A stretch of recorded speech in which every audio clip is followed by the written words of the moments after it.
a little bit about safety nets, just some disclosures. I do have some industry collaborations, affiliations, but they don't really affect what I'm talking about today, except that there is already quite some efforts in bringing latest deep learning AI technologies in medical imaging, I guess, into the clinics. And we have seen many papers discussing human level performances in various diagnostic tasks using different types of imaging. Some of those were already mentioned.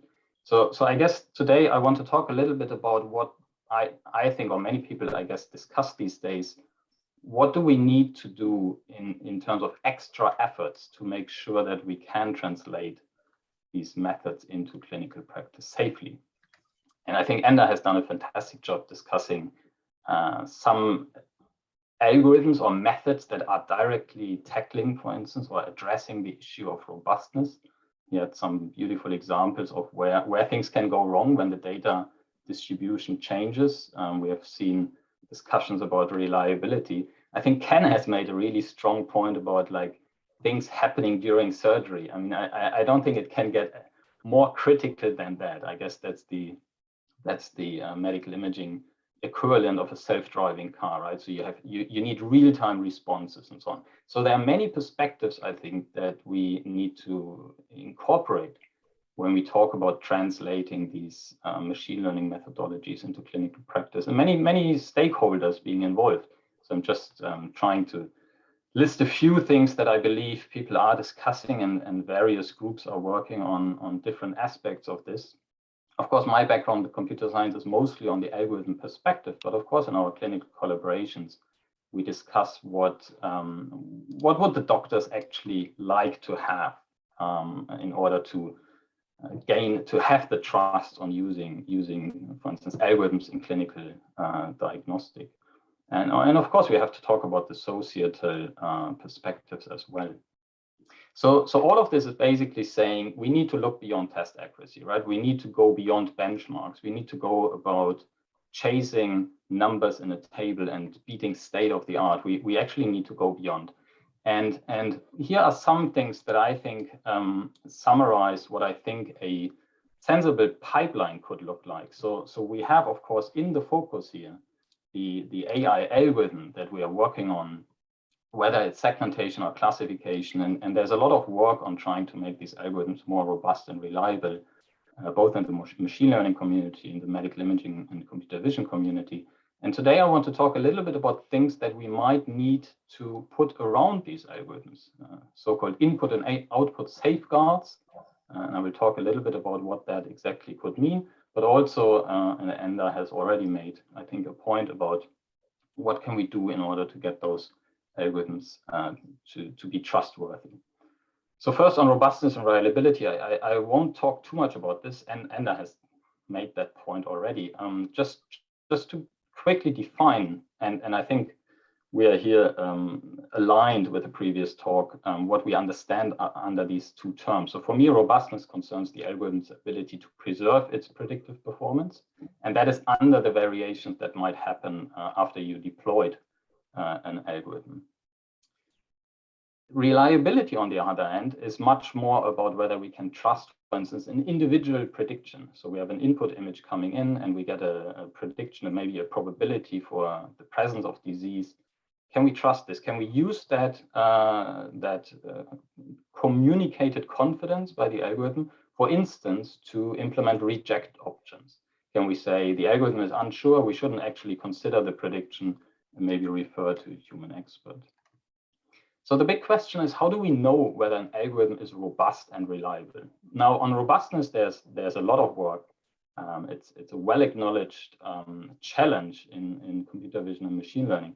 And one way of measuring how robust an algorithm is by designing basically a battery of perturbations that we could apply to the input images.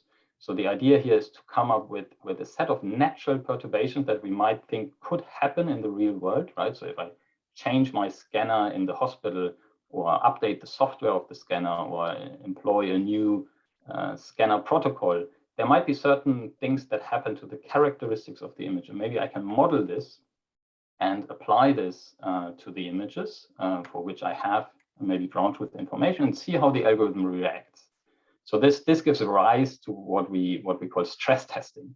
So for instance, in the case of an algorithm that analyzes chest X-ray data, we could simulate certain changes that might happen just because the human operator might change or turn a few knobs and change the image quality or the contrast or something like this, and then we monitor what's happening to the performance. So we have used stress testing very recently to understand a little bit better robustness of different types of algorithms. So here is an example where we use stress testing to check a convolutional neural network approach, for instance, the DenseNet. We also tested other architectures for disease detection and chest X-ray on different data sets. So you will see the CheckSpurt, which is a large publicly available data set, and the Mimic chest X-ray data set on the left, on the right, in each of those plots. And then we have different architectures. So here we are testing a CNN type of approach. Here we are testing a vision transformer. And what is interesting, if you look at the IID test set performance, so this is on the most left in each of those plots, this is often the performance that is reported in papers, right? So you randomly split your data into training, validation, and test, and eventually you report your test set performance. And if you would just do this on these algorithms here, you might actually not see a big difference. So here we are also at the same time looking at subgroups. So stress testing also allows us to see whether there are significant differences in patient subgroups. But overall, if we just look at the most left, we see actually the performance between the CNN approach and the vision transformer isn't large. It might not be significant at all, and we might conclude they perform the same. If we then run the stress test, so basically if we move from left to right here, so we see gamma correction, contrast changes, brightness changes, sharpness, blur, you see that the top algorithm, the model on the top, is much more fluctuating in performance and sometimes really degrading the performance to some of those perturbations, while the vision transformer here at the bottom seems to be much more stable. So this is a great way, and this has been suggested also previously, for instance, in the work looking at underspecification of models, that stress testing is a great way to check the robustness, to measure the robustness beyond the IID test set performance. Here's just another application. So we also tested whether this is not just an artifact of the chest X-ray data that we looked at. So here we compared CNNs and vision transformers on a skin lesion classification data set. So this is very, very different, where the images change quite a bit, going from different data sets. The whole image characteristics change a lot. So also the overall performance changes. But again, what we see in these stress tests here, that it seems that the algorithm at the bottom is much more robust. So I'm not arguing here in this at all about that we should use vision transformers than CNNs. There are a lot of subtleties why these two methods perform differently, maybe different pre-training procedures and so on. But I argue that something like a stress test, if you set it up for your application, might give you a lot of information how your algorithm might react when you deploy it in the real world. Because once it's out there, once it's in the wild, you have very little control of what people might sometimes feed into the algorithm and what type of changes might happen that are outside the control of the method development team. So quickly about reliability. Of course, there's a lot of talk about reliability, I'm sure, at CVPR and the next machine learning conferences that are coming up. You will see, again, a lot of papers trying to tackle the issues. Just to highlight that this is still an unsolved problem. We still see a lot of miscalibration of specifically more advanced and more recent techniques. So this is a great plot, I think, from this ICML 2017 paper, just illustrating what had happened since we used very simple CNNs in the beginning, and now more advanced architectures like ResNet. If you look at the accuracy and the average confidence, the accuracy has moved up quite a bit. So that is, I mean, what we see with the more recent architectures and training strategies. Accuracy has improved significantly, but at the same time, the average confidence has also moved up much more, has even overtaken the accuracy. So this is a characteristic that we often find in these more recent methods that they are often overconfident in their predictions, and Ender alluded a little bit to that problem as well. So how can we calibrate models? I'm not talking about this, but again, it is important in the setting of an application like medical diagnosis. Ideally, you would want to have a confidence measure that you can somewhat relate to the expected accuracy of the algorithm. The other thing about reliability is that an algorithm should also provide maybe dense uncertainty estimates. So here we have been working on so-called stochastic segmentation networks that are not just producing one answer, but actually can sample from the model. You can get multiple plausible solutions. And that might be, for instance, a great way in clinical applications. You could bring the human into the loop and maybe even have a human expert helping to select what the most plausible prediction is. But it also gives rise to these uncertainty predictions. So here are just some more visual examples for a brain tumor segmentation application. You can see the deterministic model produces one answer, and that one answer has certain mistakes. The stochastic model that we have also has mistakes in its average prediction if you average over the individual samples.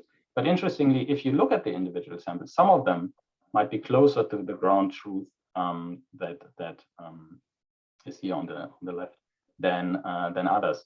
And this is also reflected then again in the uncertainty map. So something like this could be very useful, for instance, in applications like radiotherapy planning, where you want to incorporate uncertainties about boundaries between structures at risk and the tumor, where you want to maybe give a lot of radiation. You can directly incorporate that information. So this is about the robustness and reliability, but I really don't think it's enough to just focus on making these algorithms ever more robust and reliable. There will always be the cases and the edge cases and the new type of data where an algorithm will fail. So we need to talk about how we can protect ourselves against this in clinical practice. How can we put in input and output safeguards? I will talk a little bit about what I mean here. So there is the notion of so-called pre-analysis quality control. So you actually look at an image, and before you give it to your algorithm, before you even make a prediction, you want to determine whether that image is analyzable at all. Does it fulfill certain quality criteria? Is it corrupt? Does it show the correct anatomy? Is it of the right contrast or the right modality even? So you can incorporate algorithms for this. So you can hopefully build a method that can automatically detect whether an input is of sufficient quality. And then we also want to do post-analysis QC. So once the algorithm has made a prediction, and I had shown some nice examples where the prediction of a segmentation algorithm might be noisy, we want to automatically estimate whether that is a valid output, whether we should use it in further analysis, for instance. And both of these are really important because they also give us rise to understand better what type of failure cases we might expect, what type of failure modes an algorithm might have. These input and output safeguards can be really useful for monitoring. And once an algorithm is deployed, we also want to make sure that we, for instance, can detect whether an algorithm starts to drift in its predictions. So here are just some examples of some work that we have been doing, for instance, automatically measuring the coverage of the anatomy in the image. And this was done on a large-scale population study. And what is interesting that if you have these automated tools, you can, for instance, find differences between imaging sites. So these are two different places where the images were acquired. And you see that the first place maybe needs some updates, some corrections to the imaging protocol, because they had a lot of images where the anatomy wasn't always covered. You can do this over time, right? So you see how the site got better and better in image quality over time. And again, that's really, really important when you have large scale studies where you maybe collect tens of thousands or even hundreds of thousands of scans. So failure detection was a great last point of discussion from the previous talk. How can we detect whether an algorithm fails?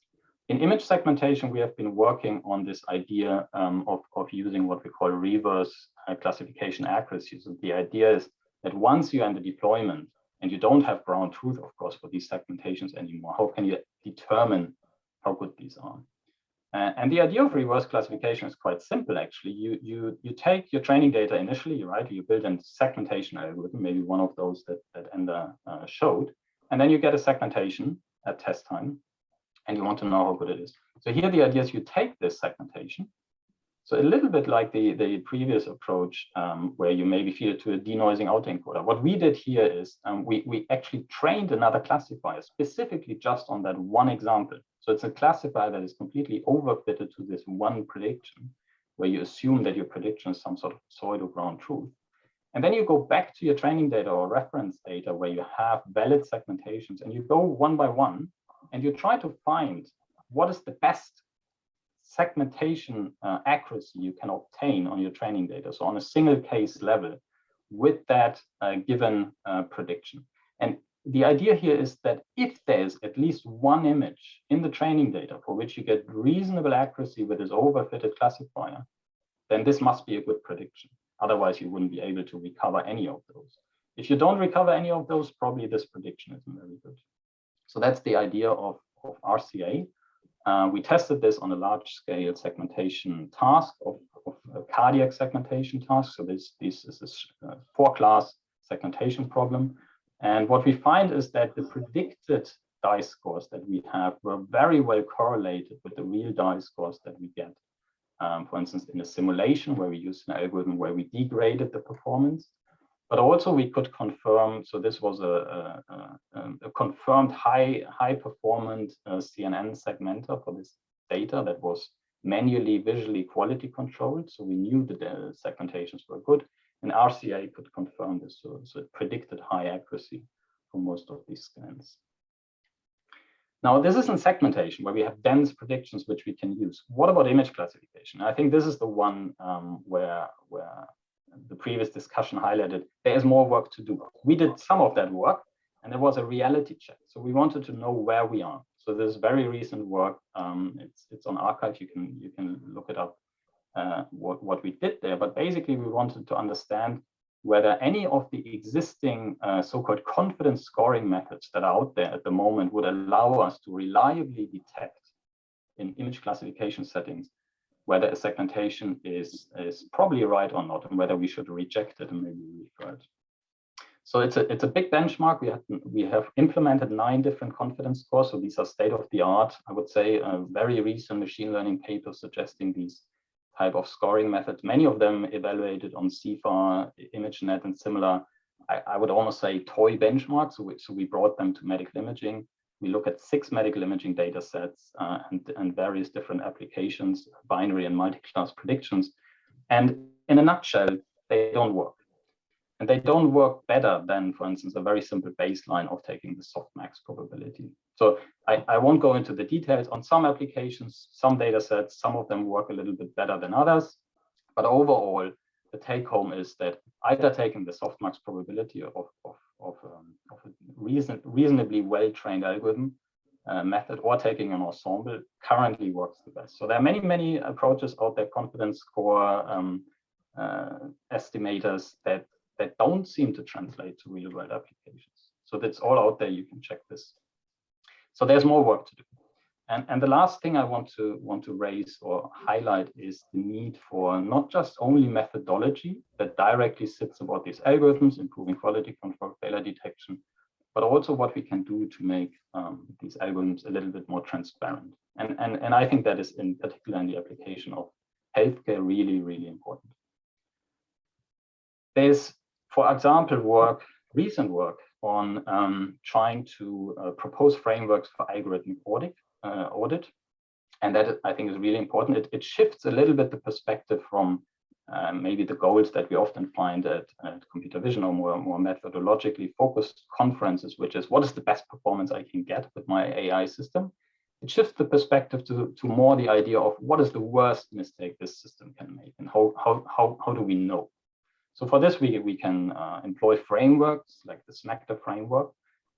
So this requires work. So this means you work together in an interdisciplinary team. You discuss your algorithm. You have to collect information about it, and then you analyze it. You do different types of things: testing, error analysis, subgroup testing, worst case scenarios.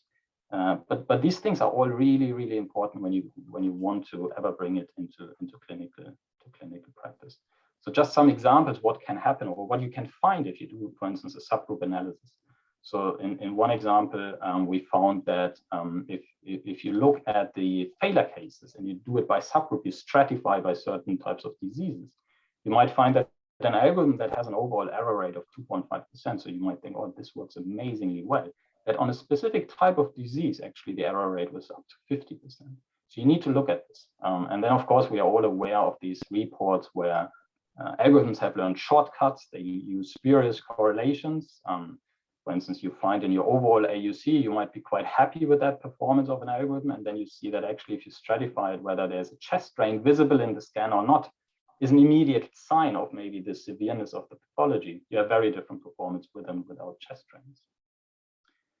There's also a lot to talk about, more than I can do today, about fairness and making sure that these algorithms perform equally well across different subgroups. In particular, in healthcare, we know that underserved populations already are faced with a lot of issues when it comes to diagnostic, for instance, underdiagnosis, generally poorer access to healthcare. So we need to make sure that because we train on historic data, that this type of bias is not amplified and encoded in our models.